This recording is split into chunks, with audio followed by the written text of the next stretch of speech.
Del Evangelio según San Juan, en el capítulo 21, versículos 20 al 24. Se volvió Pedro y vio que le seguía aquel discípulo que Jesús amaba, el que en la cena se había recostado en su pecho y le había preguntado: Señor, ¿quién es el que te va a entregar? Y Pedro, al verle, le dijo a Jesús: Señor, ¿y este qué? Jesús le respondió: Si yo quiero que él permanezca hasta que yo vuelva, ¿a ti qué? Tú sígueme. Por eso surgió entre los hermanos el rumor de que aquel discípulo no moriría. Pero Jesús no le dijo que no moriría, sino: si yo quiero que él permanezca hasta que yo vuelva, ¿a ti qué? Este es el discípulo que da testimonio de estas cosas y las ha escrito, y sabemos que su testimonio es verdadero. Palabra del Señor. Gloria a ti, Señor Jesús. En esta fiesta de San Juan, apóstol y evangelista, la liturgia nos remite a la última página del cuarto evangelio, a las palabras que cierran el anuncio cuadriforme de la buena nueva del Señor. Comencemos por la identificación del personaje. El nombre de Juan nos remite a uno de los 12, a uno de los compañeros más cercanos al Maestro. Según los evangelios sinópticos, es uno de los 4 primeros llamados a la orilla del lago de Galilea, el hijo, Juan, el hijo de Zebedeo. 2, es el testigo de algunos momentos claves del camino de Jesús, como la resurrección de la hija de Jairo, la transfiguración y la agonía en el Getsemaní. Este sería Juan, el hijo de Zebedeo.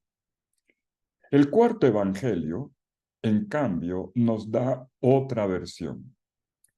Se refiere a un discípulo amado, por tanto, un miembro del grupo de los 12, sí, pero con un destaque especial dentro del grupo. En él se perfila al discípulo ideal. Si le seguimos la pista, su trayectoria interna al interior del cuarto evangelio, notaremos que cumple con un itinerario discipular marcado por referencias autobiográficas.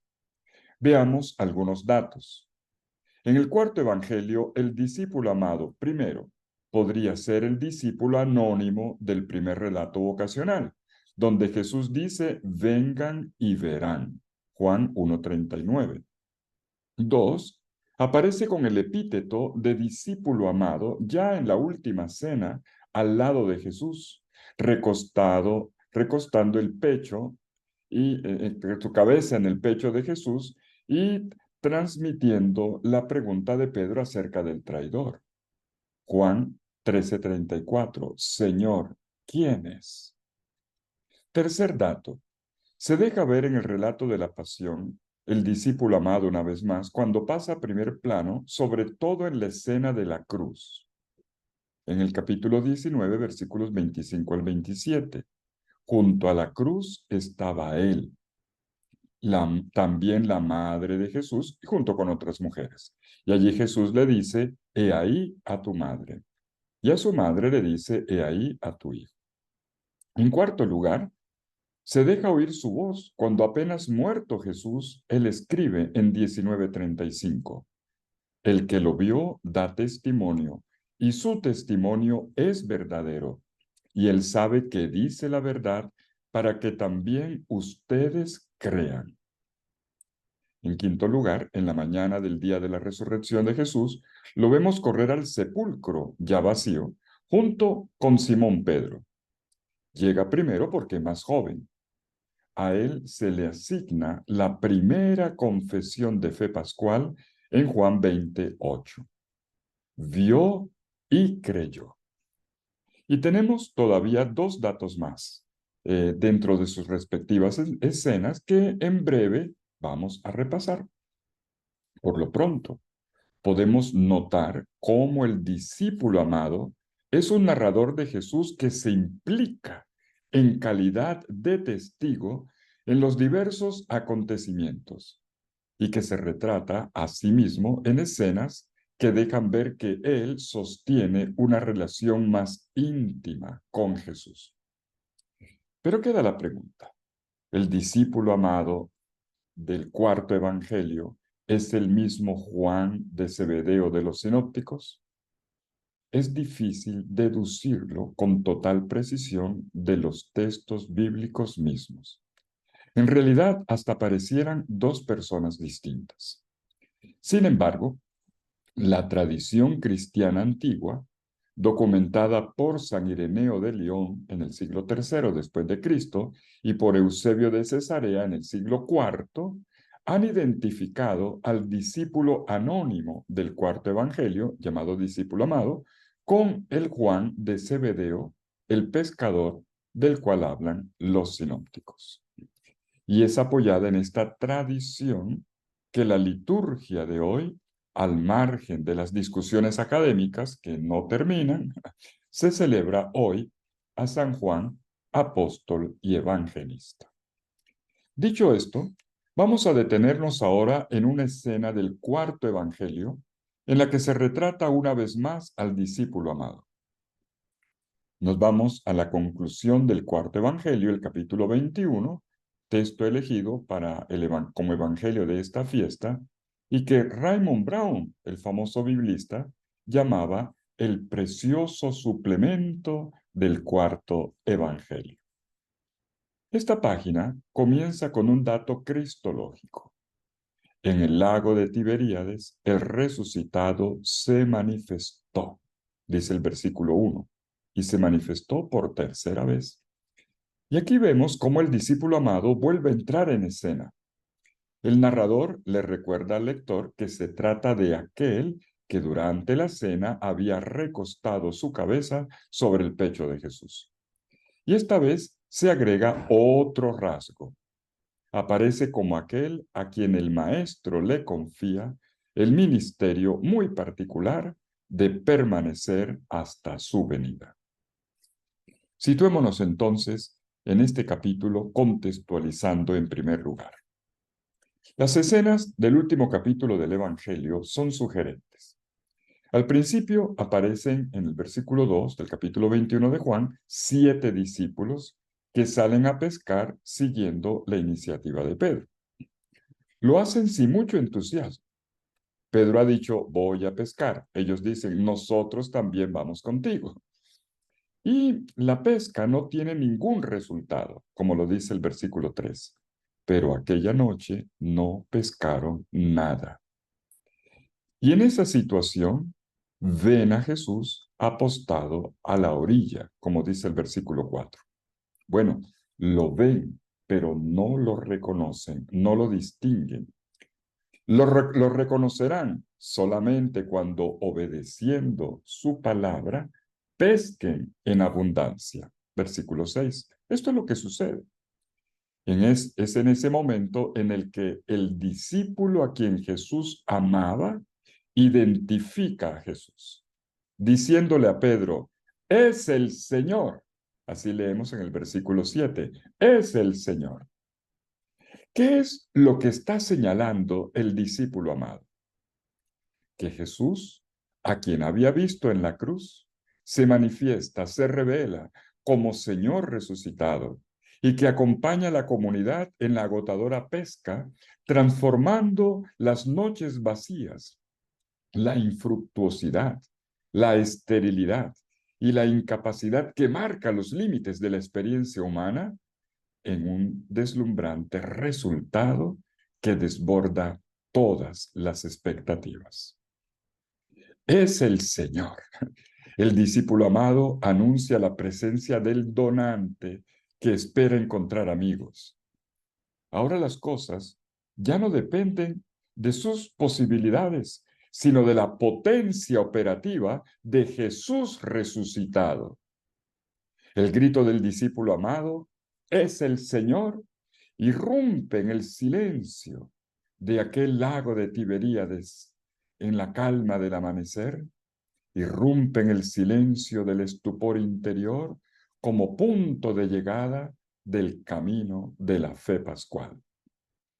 El discípulo amado ya no solamente vio y creyó junto a la tumba, sino que dijo lo que creía cuando lo vio. Es el Señor.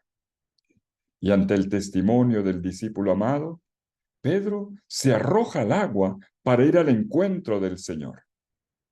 El testimonio del discípulo amado se sitúa como el garante de un encuentro.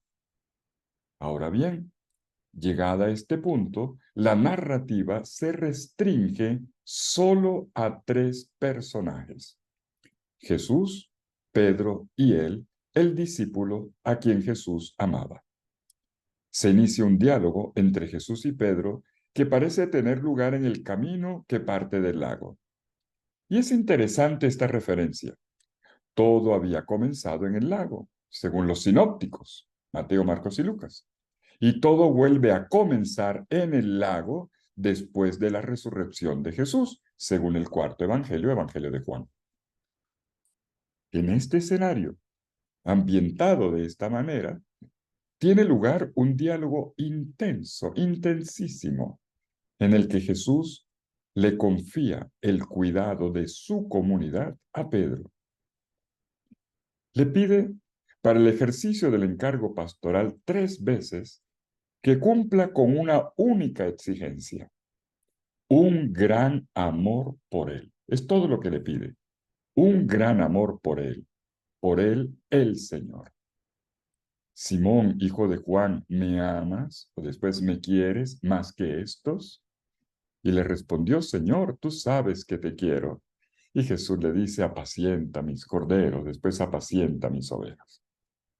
Miren, para cuidar a las ovejas y cuidarlas bien, es necesario amar entrañablemente al Señor, sabiendo que ese amor proviene de un amor primero, o más exactamente, de un acto de confianza y de perdón por parte de aquel que había sido negado 3 veces. Y pasado esta escena, y ya de camino, se dice que Pedro dio media vuelta y vio que lo seguía el discípulo a quien Jesús amaba. Versículo 20. Pedro nota la presencia del amado anónimo detrás de ellos y parece percibirla como una competencia, o al menos le despierta curiosidad. Señor, ¿y este qué? Versículo 21. Brota espontánea la pregunta de Pedro a Jesús, al mismo que le acaba de pedirle que ame. Señor, ¿y este qué? Podríamos parafrasear la pregunta. Señor, ¿y qué pasa con él, el amado? ¿Cuál es el lugar del discípulo que se recostó sobre su pecho durante la cena? ¿Cuál es su puesto en las profundidades del corazón del Maestro?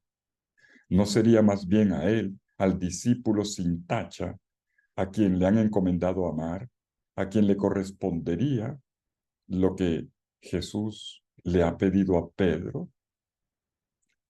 La respuesta de Jesús es inmediata. Si quiero que se quede hasta que yo venga, ¿a ti qué te importa?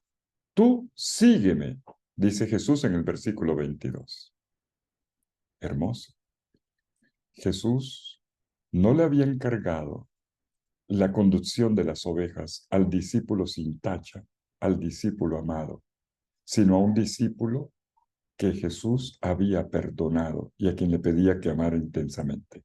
Y le pide que comprenda y que respete el ministerio del discípulo amado. Jesús le pide a Pedro que camine detrás de él, que lo siga. Al discípulo amado le indica otra modalidad. Atención, el permanecer. En el texto, al decir Jesús, si yo quiero que se quede, Jesús ha usado el verbo griego meno, que significa permanecer o también habitar. Este verbo ha aparecido con alguna frecuencia en este cuarto evangelio, como una marca discipular, ya desde el primer día de la vocación. En 1:39 se ha dicho, y permanecieron, o se quedaron, o también vivieron con él aquel día. Es interesante cómo se retoma el verbo programático de la vocación justo al terminar el Evangelio. No hay contraposición entonces entre el discípulo amado y Pedro. Se trata de dos formas de vivir una misma relación con el Maestro. La de Pedro es la de un amor que sigue, que camina detrás del Señor por los caminos que Él le va mostrando. La del discípulo amado es la del amor que sabe descansar en su pecho, un amor que pregunta, que conoce y se compenetra, una relación que lo convierte en el testigo que narra en primera persona y con autoridad este Evangelio. Ambos aman a Jesús, ambos son amados por el Maestro, pero cada uno según su estilo y en función de la misión que se le va a encargar. Bueno, ya podemos entonces concluir. ¿Qué nos deja el discípulo amado? Hemos hecho un recorrido por lo que la comunidad cristiana primitiva recordó del discípulo amado y evangelista, al que la tradición identifica con el pescador y apóstol. Con él, con su evangelio testimonial, la comunidad oyente permanece en la espera de su Señor. Por eso recordemos la frase del versículo 22. Si yo quiero que se quede hasta que yo venga, ¿qué te importa? Tú sígueme. Este es el ministerio de Juan. Ser memoria en la comunidad creyente de esta venida del Señor, escuchando el corazón del Maestro y narrando a aquel que es de por sí el narrador en su carne del Dios invisible que en él se ha manifestado, como se dijo en la conclusión del prólogo en el capítulo 1, versículo 18. Vemos además cómo hay una profunda relación entre Pedro y el discípulo amado, entre el ministerio petrino y el juánico en el ámbito de la iglesia de los orígenes. El primado de Pedro, que hemos visto en esta triple confesión de amor, del capítulo 21, versículos 15 al 19, se vincula con el testimonio que permanece proporcionado por el discípulo amado, como vemos en el capítulo 21, versículos 20 al 24. Ambas filigranas, entrelazadas, le confieren garantía y solidez a la fe de los discípulos de todos los tiempos. Y fue observando esta función peculiar que la antigua tradición cristiana le reservó a este Juan el título de teólogo y lo consideró el autor del Evangelio teológico o de la gran hondura teológica que saborea y da voz al misterio revelado en el Verbo hecho carne. Teólogo, sí, pero no solo por erudición, sino ante todo porque es capaz de escuchar contemplativamente y en profundidad y con una gran apropiación a Jesús de Nazaret. Teólogo y testigo, porque es capaz de mantener viva la memoria de ese amor que el Señor le hizo experimentar. Y precisamente por eso se presenta como el que espera que vuelva, que el Señor vuelva, es decir, como amado y amante, siempre, siempre abierto al encuentro.